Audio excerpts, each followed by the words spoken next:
Welcome to the deep dive. Today we're going deep on Stoicism. We've got writings from and about, well, some of the big names you know. Zeno, Epictetus, Seneca, Marcus Aurelius.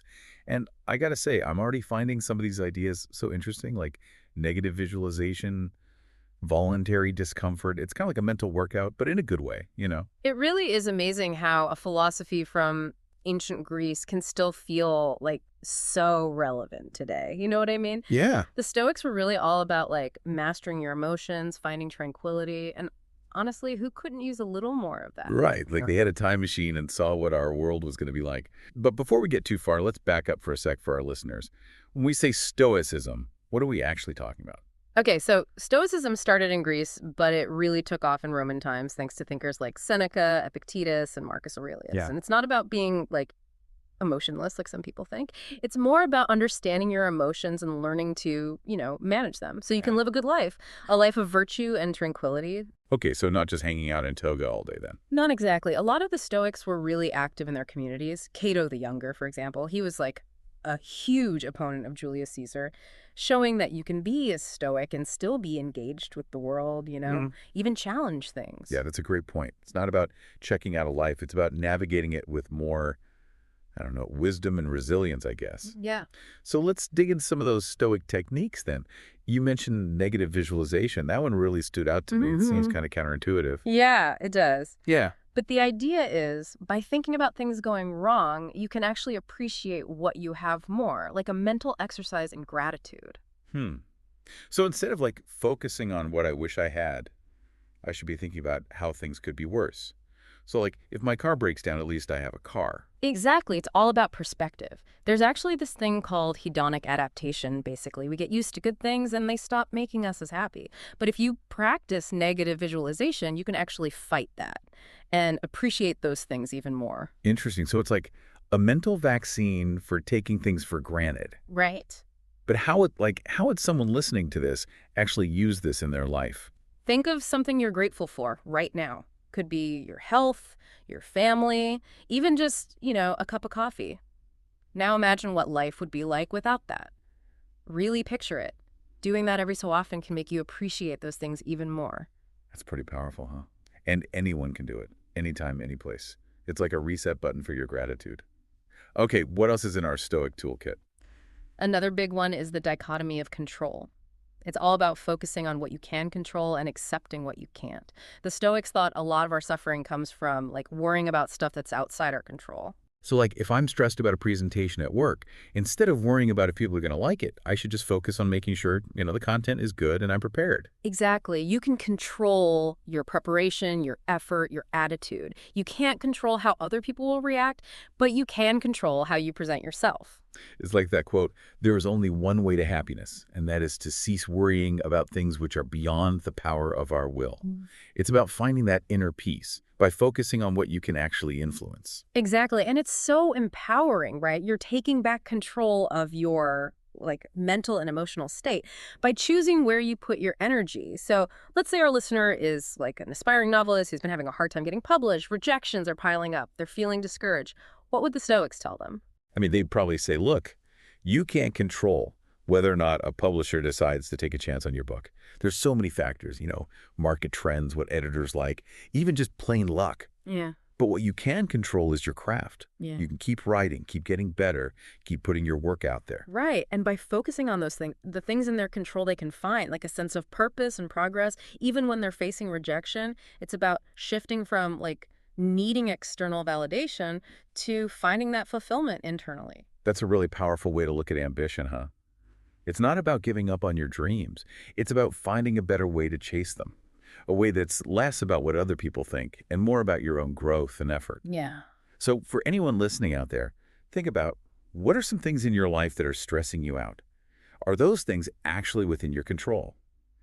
If not, how can you shift your focus to the things you can influence?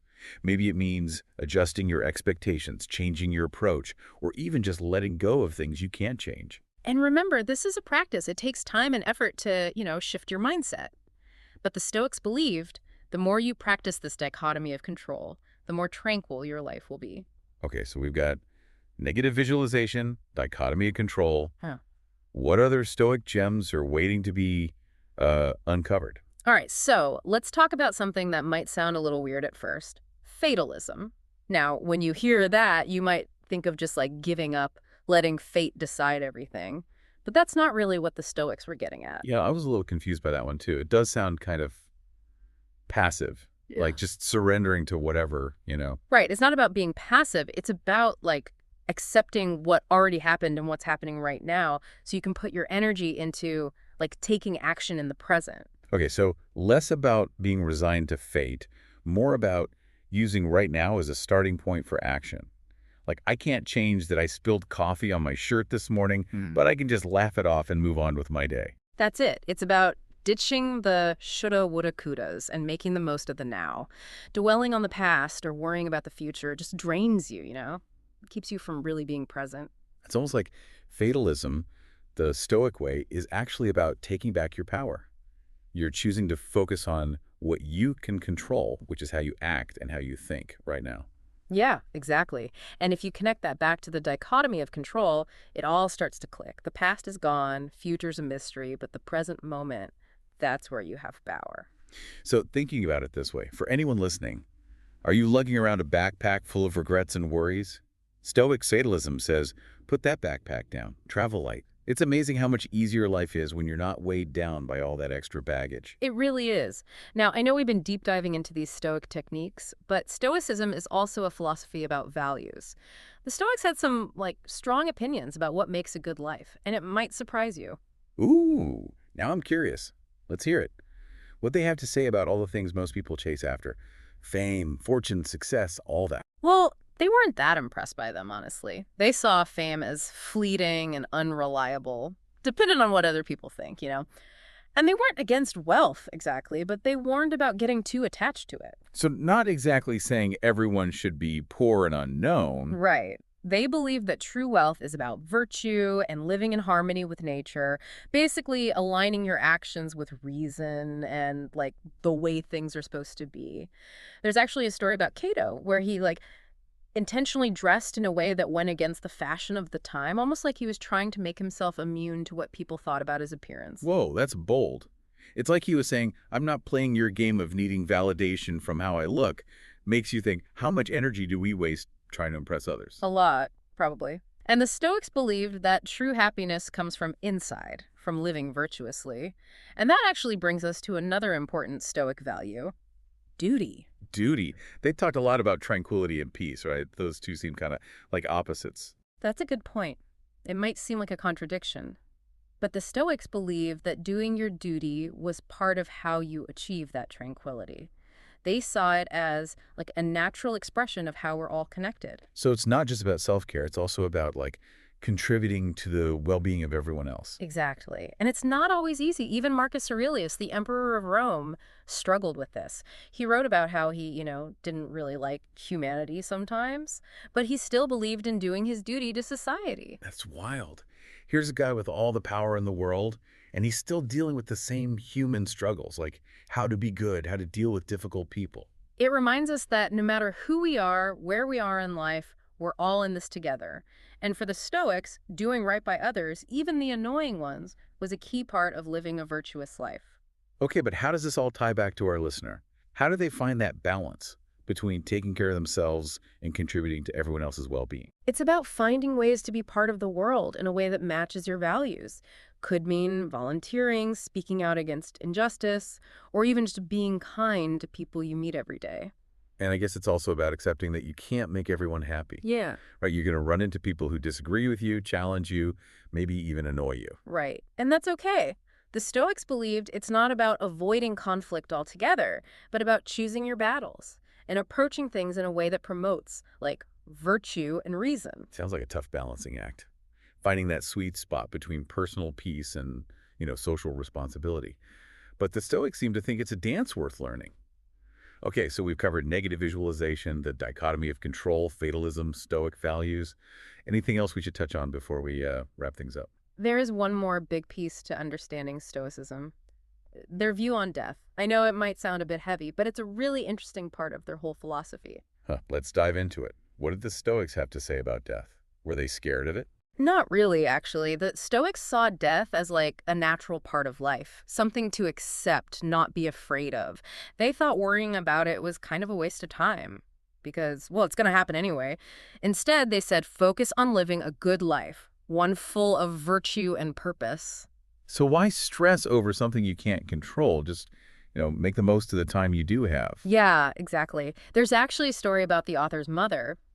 After she had a stroke, she found so much joy in just like ice cubes. Wow. It really shows how even when things are tough, even when you're facing, your own mortality, there's still beauty and pleasure to be found if you look at it differently. That's a really powerful story. It makes me think of that Marcus Aurelius quote. Do not act as if you were going to live 10,000 years. Death hangs over you. While you live, while it is in your power, be good. It's like each day is a gift, right? Just got to make the most of it. Absolutely. And that really ties back to everything we've been talking about. Stoicism is, at its heart, about finding that peace amidst the chaos, mastering your emotions, focusing on what you can control, accepting what you can't, and, just living a virtuous life. It's a really powerful philosophy. I got to say, I'm feeling a little more stoic myself after all this, but it makes me wonder, it's one thing to cultivate inner peace for yourself, right? Mm. But can Stoicism help us with the bigger problems in the world? I mean, the Stoics were all about social duty, but could those ideas apply to things like social justice, climate change, even like political conflicts? That's a great question, and it's something that, scholars and people who follow Stoicism today are still wrestling with. The Stoics were mainly focused on individual virtue and tranquility, but their emphasis on reason, on justice, on the common good, that could definitely be a framework for tackling those big societal problems. So it's not just about finding peace within yourself, but using that peace as like a starting point to engage with the world in a more positive way. I think so, yeah. It's about recognizing we're all connected and working towards a better future for everyone. Well, I think we've got a pretty good job of breaking down Stoicism for our listeners today. Anything you'd like to leave them with, like key takeaways? Definitely. Remember negative visualization. It's not about being a downer, it's about appreciating what you've got. Embrace the dichotomy of control, put your energy towards what you can change, and let go of the rest. And don't shy away from life's challenges, knowing you have the strength inside you to get through them with grace and resilience. And don't forget about those Stoic values. Maybe fame and fortune aren't everything. Maybe real wealth is about living a good life and helping others. It's a lot to think about, but hey, that's what the deep dive is all about, right? Giving our listeners something to chew on, something to maybe spark their curiosity, maybe even shift their perspective a little. Exactly. Stoicism is a philosophy that's lasted this long for a reason. It offers real wisdom that can help us live better lives, both as individuals and as a society. Well, that wraps up our deep dive into the world of Stoicism. Hope you enjoyed the journey and learned something new along the way. Until next time, keep exploring, keep asking questions, and keep diving deep.